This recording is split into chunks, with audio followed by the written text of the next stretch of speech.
একটু দাঁড়িয়ে যাও বন্ধুরা, আজ গুরু পূর্ণিমার দিনে এই গল্পটা না শুনে গেলে জীবনের সবচেয়ে বড় শিক্ষা মিস করবে। কারণ এই শিষ্য তার গুরুকে এমন কিছু জিজ্ঞেস করেছিলেন যার উত্তর বদলে দিয়েছিল তার পুরো জীবন। একটা ছোট্ট গ্রামে ছিল এক ছেলে, তার নাম অর্জুন। ছোট্ট থেকেই সে খুবই কৌতূহলী, সব কিছু জানতে চাইতেন, বুঝতে চাইতেন। একদিন শুনল গুরু ছাড়া জীবনের সত্যিকারের জ্ঞান পাওয়া যায় না। এক কথায় তার মনে এতটাই গেঁথে গেল, সে যে ঠিক করলো একজন সত্যিকারের গুরু খুঁজে বের করবে। অনেক খোঁজার পর সে এক জঙ্গলের মধ্যে একজন বৃদ্ধ সাধুর কাছে পৌঁছালেন। সেই সাধু চোখে ছিল এক অদ্ভুত শান্তি। অর্জুন গিয়ে বলল, গুরুজি, আমাকে শিষ্য হিসেবে গ্রহণ করুন, আমি সত্য জানতে চাই। সাধু মৃদু হেসে বললেন, শিষ্য হতে গেলে তোমাকে ধৈর্য শিখতে হবে। তারপর শুরু হলো কঠিন পরীক্ষা। প্রতিদিন তাকে শুধু নদী থেকে জল আনতে বলা হলো, দ্বিতীয় দিন আশ্রম পরিষ্কার করতে বলা হলো, তৃতীয় দিন তাকে কোনো প্রশ্ন না করে চুপ করে বসে থাকতে বলা হলো। এইভাবে কেটে গেল অনেক দিন।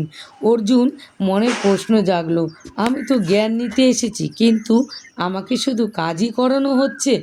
একদিন আর না পেরে সে গুরুকে জিজ্ঞেস করলো, গুরুজি, আপনি আমাকে কিছু শেখাচ্ছেন না কেন? তখন গুরু তাকে নদীর ধারে নিয়ে গেলেন। হঠাৎ করে গুরুর হাত শক্ত করে অর্জুনের মাথা জলের মধ্যে চেপে ধরলেন। অর্জুন ছটফট করতে লাগলো, শ্বাস নিতে পারছিলেন না। কিছুক্ষণ পর শুরু গুরু তাকে ছেড়ে দিলেন। অর্জুন হাঁপাতে হাঁপাতে উঠে বলল, আপনি এটা কি কেন করলেন গুরুজি? গুরু শান্তভাবে বললেন, যখন তুমি জলের নিচে ছিলে তখন সবচেয়ে বেশি কি চাইছিলেন? অর্জুন বলল, শ্বাস, শুধু শ্বাস।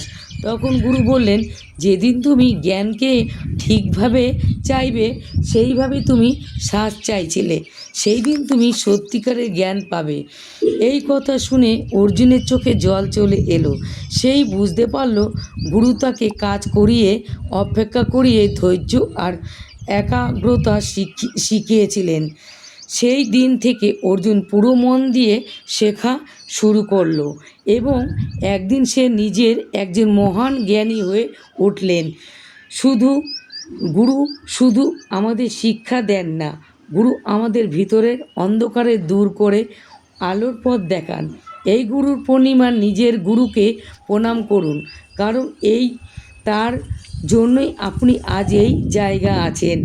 যদি ভিডিওটা ভালো লাগে বা গল্পটা ভালো লাগে, অবশ্যই বন্ধুদেরকে শোনার জন্য সুযোগ করে দেবেন শেয়ার করে, আর কমেন্টে জয় গুরু লিখতে ভুলবেন না।